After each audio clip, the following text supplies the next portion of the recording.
response to Wasteland grabbing Cradle. Seems pretty good. So, yeah, because when you play the Cradle, finally you're like, man, I can finally crack my Wasteland. Yes. Yeah. Maxwell Jacob goes for Aether Vial there. And, yeah, without Misstep around, it's a good time to be playing Elves. So what elf is in play right now? I think it's Curian Ranger. Okay. Not totally sure. You think it would be a Mana Elf? Oh, no, it's a Mana Elf. Oh, it's Llanowar Elves.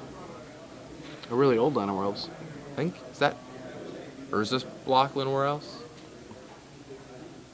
All right. All right. So Green Sun Zenith for 2 gets dazed, and Chris has played this deck enough that I feel like the numbers on this are pretty good. He has the Mirror Entity kill. He's talked to me a lot about Mirror Entity in this deck, and he's like, well, there's a kill you can do using Mirror Entity because you turn your Wirewood Symbiotes into Elves and just keep bouncing them. Infinite. Also, just like someone who's just play it and make all your guys 6/6s. All right. So Green Sun Zenith for 1 didn't or 2 didn't work, so now he's going to go for 1. We're playing around Curse Catcher right now and Nor Dazes. More outs for Maxwell. I like the play of Green Sun Zenith for 2, trying to go get a Elvish Visionary, but the days happen. But now that days end Curse Catcher online, he's playing around that. Smart play from Chris. And Force of Will pitching Lord of Atlantis from Maxwell. He's not going to let Chris search up for 1-drop. Yeah, no Zeniths are resolving on Chris Andersen's side of the board. Those forces have kind of stymied Chris's draw. There's still a glimpse in Chris's hand, though, and a glimpse in 1 elf. You can certainly explode if things go right. It says go, playing around, just getting blown out with his mana elf from Curse Catcher. And Core Helm Commander and Lord of Atlantis in Maxwell's hand. So now all the counter spells are gone. Now he just needs to go beat down.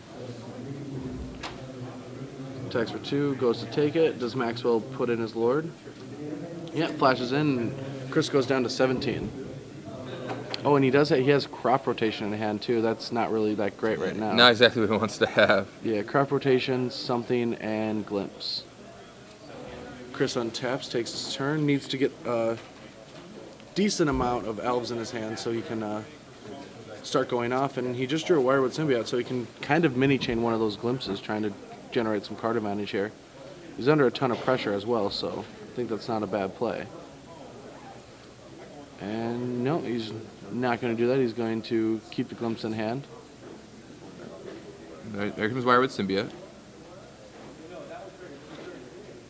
Now, the Symbiote can certainly help reset elves if everyone wants to go off with Glimpse. Yeah, I think what he's going to do is he's going to Crop Rotation for Gaia's Cradle, start mini-comboing off, and maybe he generate some mana. Might be able to go full combo next turn. I mean, he's got Nettle Sentinel in his hand. He's going to have to get some cards off the top to certainly do that. Yeah, certainly can't draw a bunch of useless cards. He needs to find Heritage Druid, or he needs to find Birchlaw Rangers. He's playing 4 of the Druids and only 3 of the Rangers. I always like playing with 4 Rangers, but he's told me several times he only likes playing with 2, so he kind of met in the middle. He's playing 3 here. All right, so mid-combat he's Crop Rotating. In case Maxwell does have a Daze, so he could Curse Catcher and Daze the Crop Rotation, he doesn't want to take the extra damage the Curse Catcher would deal. Which is a really tight play. It's a very tight play, yeah. Just, has the potential. It's not going to matter except for, 10%, 5%, 10% of the time. Oh, no, he's getting Pendlehaven to block with. That's insane. Oh, wow. That's insane. He's going to block a Pendlehaven his guy. Awkward. Did you see that outgoing Maxwell Jacob? I was like, oh, okay, that's a really good play. How big is that Lord of Atlantis? Wow. Not big enough. Yeah, we'll block. We're going to Pendlehaven the Wirewood Symbiote. Bounce. Ouch. Oh, and he puts out Mara Regery with... and now Chris is like, now I'm dead. Well, it looked really awesome there for a second. Yeah. All right, well, Chris picks up the Llanowar Elf. All right, and now he has to find a way to combo this turn. Pretty sure. And it's going to be difficult with... He drew a second Pendlehaven? Is that what that is? No, that's a Gaia's Cradle. Oh, he drew a Gaia's Cradle. Okay. I still don't know if it's going to generate enough mana for him, though. All right, so he just has to go for it and draw perfectly. I mean, I don't know if he can win if he just plays a bunch of elves. All right, so he goes Llanowar Elf, Gaia's Cradle. I mean, His last two cards are Glimpse Nettle Sentinel. I thought he had Nettle Sentinel in his hand. Maxwell levels up his Coral Helm Commander all the way up to 4. And attacks for a bunch. I think it's lethal, right? Alright, yeah, Chris Andersen just concedes. Yeah, that was That was bloody. Chris probably feels sick for doing that. Yeah, look at that. He's just not happy about losing to Merfolk. And it's not just losing to Merfolk, it's that he could have ignored that and probably tried to combo off. But he kind of got cued under camera. He's like, I'm going to kill this creature, and another Lord came. And it's one of those plays that probably was wrong, but at the moment it felt right, and it felt like he was going to be able to get his opponent. Yeah, well, regardless, look at the sideboards here. So Maxwell Jacobs certainly has some tools after sideboarding. He's got Submerge and a single Lieutenant Umezawa's Jite, as well as 2 Perish and a Dismember. Yeah, it's gonna get a little bit rougher for Chris Andersen after sideboard. Yeah, I mean those 2 Perishes especially look pretty spicy. I mean they can take out lots of Chris's cards, and he's just gonna extend too, because that's how this matchup's played. You just extend all of your guys out. Yeah. So unless Chris has a quick glimpse draw, it could be a big issue. On the other hand, Chris looking at his sideboard. Ooh, here's a brand new Innistrad card for you. 3 Mentor of the Meek. Yeah, he's got Mentor of the Meek in his sideboard. That's quite excellent. Yeah, it's a big one. He boards it in a lot of matchups when it becomes more about attrition, and helps combo out a lot. Like even doing fun things like cracking a land to go get Dried Arbor and draw a card off of that. So Glenn Jones was telling me he talked to Chris Andersen earlier today, and he was talking about how he might just like move away from Glimpse of Nature and just run Mentor of the Meat and Wirewood Hive Master. I think that's what he was talking about. That's pretty sweet. Or maybe it's just Wirewood Symbiote and just comboing that way. I mean, kind of hard to... It's not that hard to do, I guess. Yeah. That's pretty interesting. Other cards in the sideboard, Absolute Law, not for this matchup. This is not a card I see very often. For all you Elves players at home may want to take note. Absolute Law says it's white and 1. All creatures gain protection from red. Yep. I've never seen that card before. It's kind of a sweet one, though. You never seen it before? No, I've seen a lot of Magic cards. I can play. I played that in Extended against Goblins in some deck. I played like Sphere of Law, and I mean I've played, Oh wait, no, all creatures gain protection. Oh no, that's not the one. I'm thinking Sphere of Law. Yeah. I'm pretty good at the random card game on Gatherer too, but I did not know Absolute Law was a card. Absolute Grace is the black version. Didn't know that there was a red version. Wheel of Sun and Moon, Choke, and Duress, those aren't going to come in. So I don't think Duress will come in here. So I think we might see... I mean, the only card I could see him maybe bring in if he felt like it was Mentor of the Meek, or Duress. He has 2 Chokes, which are probably pretty reasonable to bring in here. Although a lot of Merfolk's best draws are off of Aether Vial, and they have like Mutavaults and stuff. And if they don't have Aether Vial, then I feel like Chris should just smash him. Yeah, exactly. Even without the Chokes. Maybe he might bring in Viridian Shaman, so he's got a way to kill a Jite. Because like Jite is a huge issue for us. Look at Chris Andersen's face. He looks so sad. Yeah, I mean, I would be sad too if I lost that last game. Yeah, he should focus. Have the fire. He's going to win. You just got to pick up game 2, and he'll be feeling a little better. Are you good at the random card game? I'm the worst. Oh, never mind then. I was gonna say we could have like some fun and play after this round, but what do you have to do? You get the name and you have to tell what it does. You can play a couple different ways. So for those who don't know, on Gather, there's a button called Random Card. You just click it, and a random card from Magic's history comes up. Could be anything. Let's play it in the next round. It'll be fun. And you can play either like you can play it one of 2 ways. You do it until you don't know what the card is. Yeah. To be honest, yeah. Yeah. All right, so some elf comes down. There's a Force of Will in Maxwell's hand. And Spell Pierces. Interesting. Oh, Spell Pierce. All right, there's Elvish Visionary for Chris Andersen. Resolves. It's a draw card. And you're going to tap both those elves. Is that a Birchlore Ranger? Yeah, Birchlore Ranger and Elvish Visionary. Going to tap both those for Findhorn elves. Yeah, Findhorn. You can play it either the way where you just have to name the card, or you say you know the card, or you play it where you have to name what the text does if you want to go for the advanced level. I would try it. That'd be fun. So Maxwell, turn 2, nothing for the Merfolk player. Yeah, his hand's full of ways to... I see a Submerge, I see a Jite. Yeah, some counter magic. No Perish, though. Yeah, Parrish would be a big blowout. I don't know. Would Chris really see that coming? I don't think. I mean, some of the Black Merfolk decks do have Parrish, but I mean, Chris has played this Elves deck so much that he might be thinking about that. I mean, you can see him right now thinking about what he wants to do if he wants to extend out creatures. Because like Maxwell didn't play anything on turn 1 or turn 2 in his Merfolk deck. Well, but he can't really go aggressive with his creatures because that is a Pendelhaven in play, isn't it? Yeah. So I mean, he could start beating down and get around that Mutavault, but I don't really know how optimal of a play that is. Certainly one route. But I'm sure Chris is thinking that Maxwell has a Parrish right now, because why else would he not do anything on turns 1 or 2? Yeah.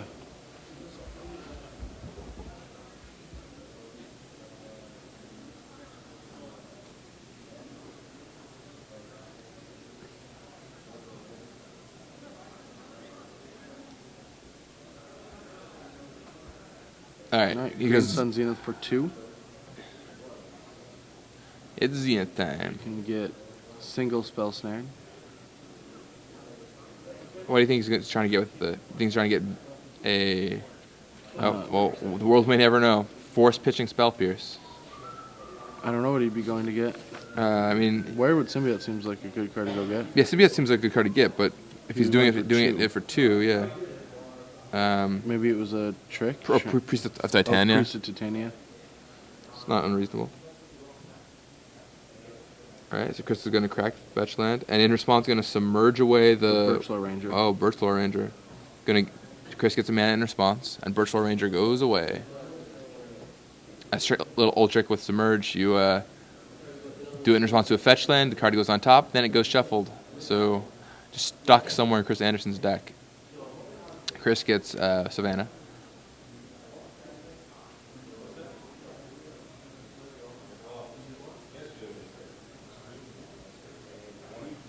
You need to control an island. You have to control an island. Probably not something the Merfolk players used to not having, right? So they're going to back up.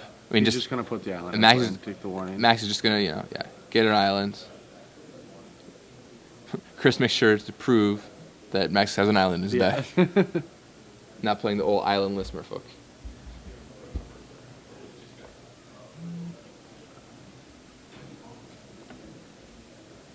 And all right. So now all that happens, it goes back in, etc. And now Chris is going to get his land. He has 2 mana, 1 floating, and there's Elvish Visionary. He'll pick up a card off that, which resolves. Chris draws a card. I think, is that his Zenith that he found? I did not see it close enough. All right, double Mutavault. It's just going to drop a GT. And Chris picks up all. He knows Parrish was coming. He picked up all 3 of his cards. And Chris got to be happy that he's not getting perished here. So now he wants a Werewood Symbiote so he can block and keep the GT counters from triggering. And rebuy Elvish Visionary every turn. That's just my favorite with this deck. Is is that a Pendelhaven or is that a Gaia's Cradle? It might just be a forest. Pretty sure it's just a forest. Oh, it is. He plays a pretty sweet forest, though. Alright, there's Windswept Heath. Chris Andersen taps 2.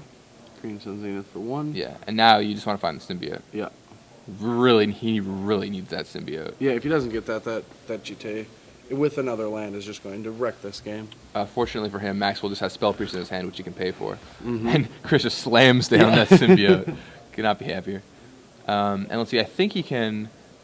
Yeah, he's going to go pick up Elvish Visionary, play Visionary this turn, I think. And the thing about Werewood Symbiote, you can do it on both turns. You just get such value. He's going to draw a card off the Visionary this turn, ship the turn. Multiple turns of card advantage. Yeah, then he's going to be able to ship the turn, pick it up on his opponent's turn. Yep, because he can untap his Mana Elf. Werewood Symbiote is just the perfect card for this kind of deck.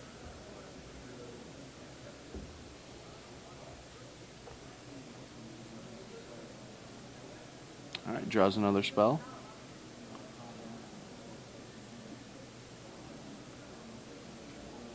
And chips back. Maxwell draws a Silvergill Adept. Plays Adept, trying to find some spells that are going to matter. Dismember is one of them, and he just drew it. He just drew a Dismember. Oh, wow. It's going to shut that symbiote off, and Chris will still get some value from drawing some cards. If he finds another Zenith or another symbiote, make things happen. But, all right, dismembers the symbiote. And picks up a Visionary. yeah. And Chris still got quite a bit of value out of that. Yeah. Elves is just such a value. You're like playing your 2-mana 1/1 that cantrips and draws you a card, and you just keep playing that and draw a bunch of cards. And then you die in one turn to Glimpse of Nature. It's great. All right, so Chris cracks Windswept Heath, going to go find a land. And Chris, I think I saw Mentor the Meek in there. I think I saw a green card being flashed by. So Chris is going to find Dryad Arbor. Just to have an extra creature. Could be killed by the GT if it ever gets active, but... Alright, so and that's the one Dryad Arbor in Chris Andersen's deck list. Alright, now Chris is looking to draw something good and spicy here. Draws... Nettle Sentinel, alright. Oh, I think he's got Viridian Shaman in his hand. I think he can just Shaman the... Alright, well there's Elvish Visionary. Picks up a new card. So he kind of made Maxwell fight a war over that GT when in reality I think he just had the answer in his hand. 1, 2, 3. Yeah, I think you want to keep the penalty untapped so you can block pretty easily. Yep, and there's a Viridian Shaman. That'll knock down. Maxwell's like, jeez. Just blast from that was actually just the G's face right there too. It's like blast from the past. I remember doing that, and back in Mirrodin and Kamigawa block, or Mirrodin, standard. I was usually on the receiving end of getting Viridian Shaman. Oh, I was the one Viridian Shamaning. Although I played Viridian Zealot for a while, but that's neither here nor there. Yeah, this is looking like it's getting very out of control for Maxwell. Alright, well there's... I'm going to play one of my elves. Presenter's like, I'm going to play 5. I mean, if Maxwell draws a Parish, though, bad news for Chris Andersen. Although Chris does have a hand stocked of cards now. Alright, he drew Gaia Cradle. Ooh. Alright, so now that Cradle taps for 4. Gaia's Cradle, pretty insane. Taps for a mana for every creature you control. Alright, so he plays Nettle Sentinel. And he's going to tap for 5 using Gaia's Cradle. 6 total. Is that Regal Force? Did you just have it in hand? Yep. All right. 7 Regal Force. Jeez. And oh man, drawing 6 cards. This might be it. Oh, I forgot about Dryad Arbor accounting for the Gaia's Cradle. That's what I missed. Oh yeah. Looks like the draw was not that great though. Drew some lands. I don't think I saw a glimpse in there. I think he's got a Mentor the Meek though. Ooh, we're gonna get to see the new card in action now. Oh, I'd really like. Yeah, that'd be awesome. He could cast it right here and then just start doing things. 1. All right, there's Birchlore Ranger, and now all of his green spells. So he's got the Birchlore Ranger plus Nettle Sentinel going. So all of his elves essentially make a mana when he casts them. All of his green spells make a mana, for that matter. So all the ones that cost a single green are just free. As long as they're elves. Mentor of the Meek. No, you said every card. So all of your elves will make a mana. So he has Nettle Sentinel plus Birchlore Ranger, which means that whenever you play an elf, your Nettle Sentinel untaps, your elf comes into play, you tap them both, you get a mana out of it. Chris and I actually worked on an elves deck list together, and I played a ton of elves too, so I can see a lot of Chris's decisions with his deck here. Mirror Entity was always something he advocated really big. Viridian Shamans, are these attacking? I think he might be tapping them for mana. Birchlore, okay. Yeah, Birchlore Rangering. Alright, tapping for some mana. There's Priest of Titania. Untaps Nettle Sentinel. You gotta make sure you don't miss any triggers. A lot of triggers with this deck. On Magic Online, they all pop up like crazy. Alright, draws a card from Mentor the Meek. So, Mentor the Meek can play Legacy. It's awesome.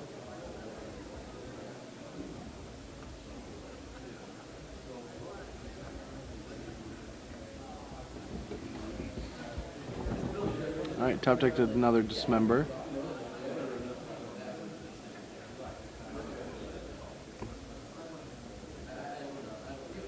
Alright, Dismember's Mentor the Meek goes down to 9. Gotta get rid of that guy.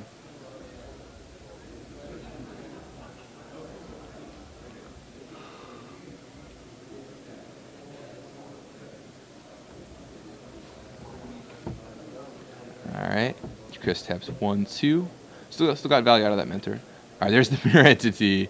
I'll tap my Gaia's With the Cradle. Pendlehaven, yeah. And with the Gaia's Cradle. That's what I meant. Yeah. And Chris All right. Andersen takes that down. And that's, I mean... We go to game 3. now Chris looks a little happier. Look at that face. He's like, all right, feeling a little better now.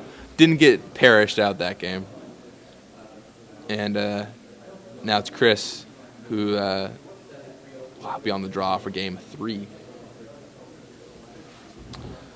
Now still, there are those 2 perishes lurking in Maxwell Jacobs' deck. Chris does not want to get randomly perished.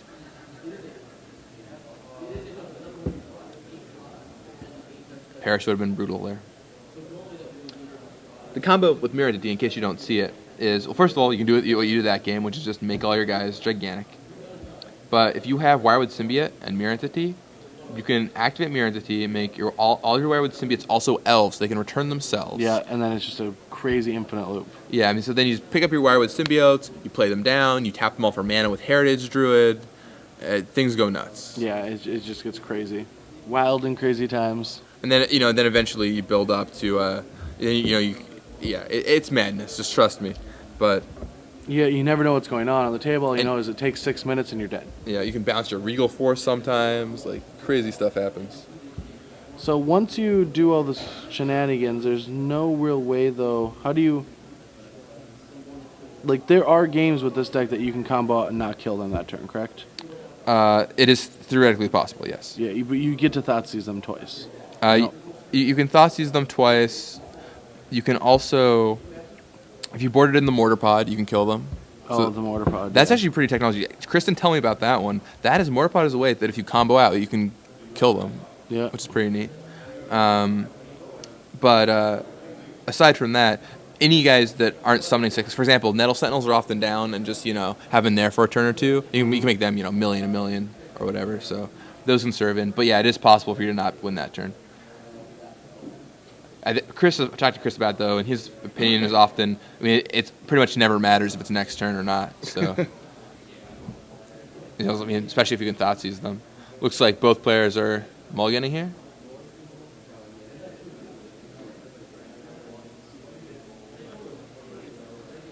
Nah, both players having a good time. They look like friends almost. They're enjoying their time. I wonder if... we're at Magic tournaments. I wonder if they know each other. Yeah, Magic tournaments are awesome. Yeah, we're at a Magic tournament right now. You got to be having fun, right? Yeah. Playing for top 8, but, just enjoying it. I know Chris would be thrilled if he got to top 8 with his... Has he not top 8 him many times? I don't think he's made a bunch of top 16s. I think he got 9th once. Oh, he's never top 8 in an SCG Open yet? Not in Legacy, at least. Oh, okay. I don't think he has. He might have. But, this is his Elves deck, and...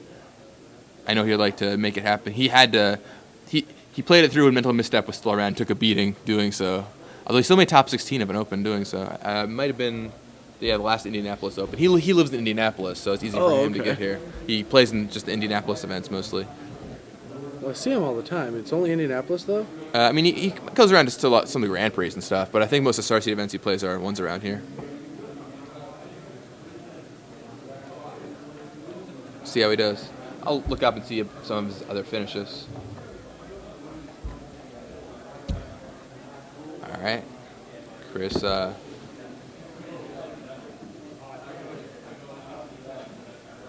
over his hand.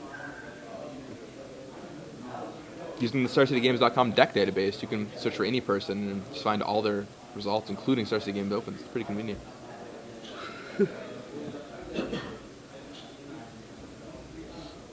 All right. Chris is going to be taking a mulligan. Maxwell is good with his 7.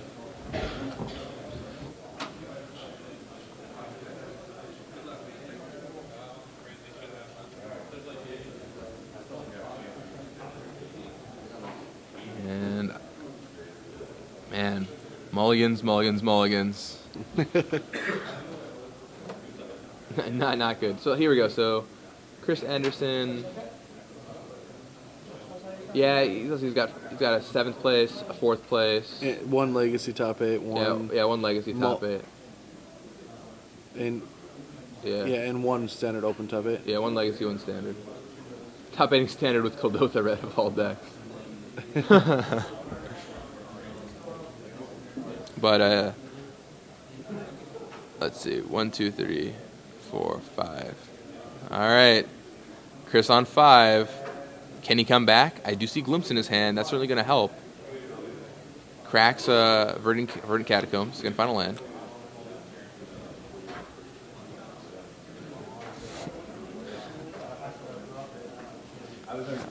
Finds a forest. And there comes, I think, is that Lenore Elf or is that Heritage Druid? It looks like Heritage Druid to me. Yeah, it's Heritage Druid. Almost Turn when he was 2. flashing through, it looked like a standstill. Turn 2, no play for Maxwell Jacob. Now, Chris has to wonder again, is there a Perish? And there's not. There's a Dismember, there's a Submerge, but no Perish. There's Wirewood Symbiote, which will help protect his other elves, although I'm sure it'll need a Grisly Death to a Dismember.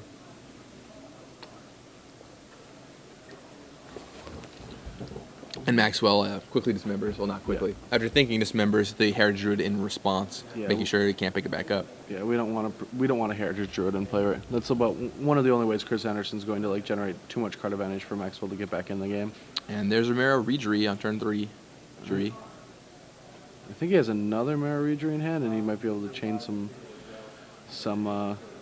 Merfolk together and build up his board really quick. Yeah, and Chris needs time. He's got no land, no play, go. He's got 2 Glimpses and a Mentor of the Meek in his hand, but I don't think he's got any other action to go along with that. Mulliganing down to 5.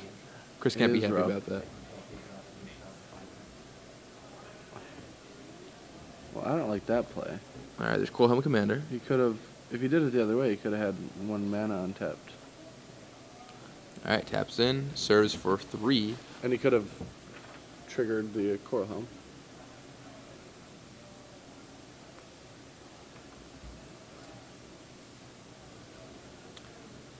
All right, so Chris draws Wirewood Symbiote, I believe. He's probably going to play one of his Glimpses of Nature. No, the other way, he could have leveled the Coral Helm up twice. Right? He went Coral Helm and then Marrow Reedry, and he could have leveled the Coral Helm twice. Yeah, because you would get to untap 2 things. Yeah, he would have netted 1 mana. All right, so Glimpse of Nature bike from Chris Andersen. And he goes for the crack and Submerge from Maxwell Jacob. And Chris probably gave him a weird look. Next, yeah, I don't know. Got it all. Yeah. Pretty insane for Maxwell. And Chris is going to play another Symbiote, though, and draw a card. And he just wants to find his 3rd land, find some kind of action. Mm-hmm. Something, anything. That's what Chris Andersen needs. Well, not anything, but that's a lot of damage coming in next turn, too. That's 6, 10 damage on the board. So Chris Andersen got to drop pretty well to get out of this. All right, there's Wirewood Symbiote. Draws a card. It's Nettle Sentinel. All right, so if Chris forced, but Maxwell can't cast it. All right, levels up Core Home Commander twice. Activates Mutable. And he has to jump block with the Symbiote. Yeah. Oh man. I mean, yeah, the game's over. Chris is gonna need a pat on the back after this one. Well, Chris can still win if he draws perfectly. He has Glimpse and Nettle Sentinel. If he goes Glimpse, Nettle Sentinel. No. If he goes Glimpse, Nettle Sentinel, Birchlaw Ranger, he can still go off. Oh, Birchlaw Ranger, but he keeps making 1/1s, and he never nets any mana. No, you just draw more Nettle Sentinels. Oh, so yeah, I guess that's true. Yeah, I mean, I've definitely done that before. I mean, you're a little bit of a sack, but, you only get down to 5. You got to run eventually. All right, so he draws 1, taps 1. Heritage Druid. Not enough. Not going to do it. Need to be Birchlaw. Yeah, I think he points to it and is like, that needed to be Birchlaw Ranger. Thinks for a second, takes a breath, extends the hand. All right, and that's it. Chris Andersen loses to Merfolk. Not too happy about that on the bubble for